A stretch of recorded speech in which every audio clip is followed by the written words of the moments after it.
Assalamualaikum warahmatullahi wabarakatuh. Bismillah, alhamdulillah, salatu wassalamu ala rasulillah.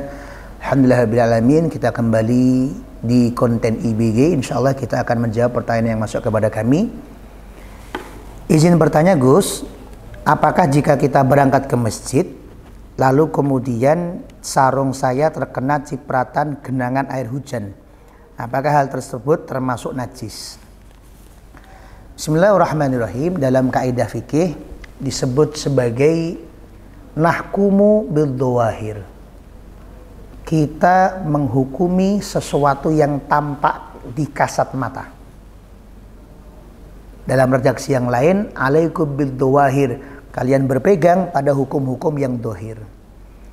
Artinya apa? Baju saya ini ketika saya gunakan sholat, maka ketika saya tidak melihat secara kasat mata ada najisnya, atau di bau tidak ada bau najisnya, atau umpama dirasakan tidak ada rasa najisnya, dilihat secara kasat mata tidak ada zat najisnya, maka dihukumi sah ketika digunakan sholat. Selesai.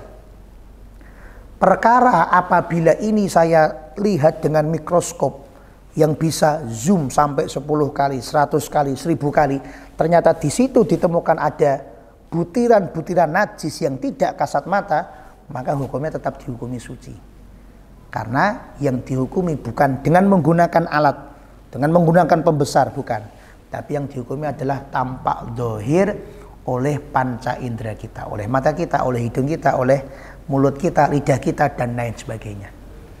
Sama juga ketika kita memutuskan tempat ini akan saya jadikan sholat, mau di atas aspal, mau di atas paving, mau di atas sajadah, mau di atas keramik, mau di atas lantai tanpa ada alas pun, kita hukumi suci kalau kita lihat tidak ada najisnya.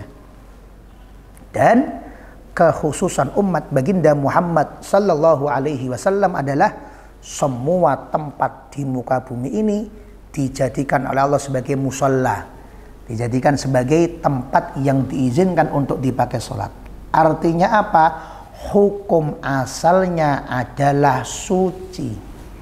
Maka ketika akan kita katakan itu najis, harus ada bayinahnya, harus ada buktinya. Kenapa kok kita bisa bilang itu najis? Karena saya tahu di sini sempat ada kotoran hewan yang kotorannya belum sempat disucikan. Oh iya, berarti jadi najis karena ada buktinya. Kenapa kok tahu najis? Ini Gus kelihatan najisnya. Oh iya, berarti najis. Kenapa kok tahu najis? Ini Gus, ini. Tapi kok kita tidak bisa melihat, merasakan ada najisnya secara nyata, maka hukumnya dikembalikan kepada hukum asal, yaitu hukumnya adalah suci. Bagaimana dengan kasus air hujan yang kemudian menggenang di jalan, kemudian menyebabkan genangan sehingga kita terciprat atau kaki kita masuk ke situ? Kita kembalikan kepada hukum asal. Hukum asal aspal apa? Suci. Hukum asal paving tanah, suci. Di situ ada rumputnya, suci. Hukum asal air hujan yang turun, suci.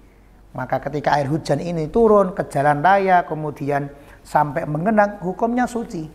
Selama tidak kita lihat ada najisnya, maka dihukumi suci dan bismillah tetap berangkat ke masjid, itu dihukumi sebagai sesuatu yang suci. Kecuali jika ada keyakinan yang membuat kita merasa bahwa itu hukumnya najis. Semisal apa? Semisal ada orang daerah situ yang bilang, Pak, genangan yang di situ Pak, itu dulu pernah dimasuki kotoran sama hewan. Ada hewan yang pernah buang kotoran di situ dan belum ada yang mensucikan. Itu masih ada di situ tapi nggak kelihatan. Baru boleh kita katakan itu najis. Sehingga cipratannya juga cipratan yang najis. Tetapi selama tidak ada informasi, selama tidak kita lihat secara kasat mata, selama tidak ada keyakinan yang membuat kita yakin bahwa itu ada najisnya, maka semua hukumnya dikembalikan kepada asal, yaitu hukumnya adalah suci. Terima kasih, semoga dapat menjadi pemahaman yang utuh buat kita semua. Assalamualaikum warahmatullahi wabarakatuh.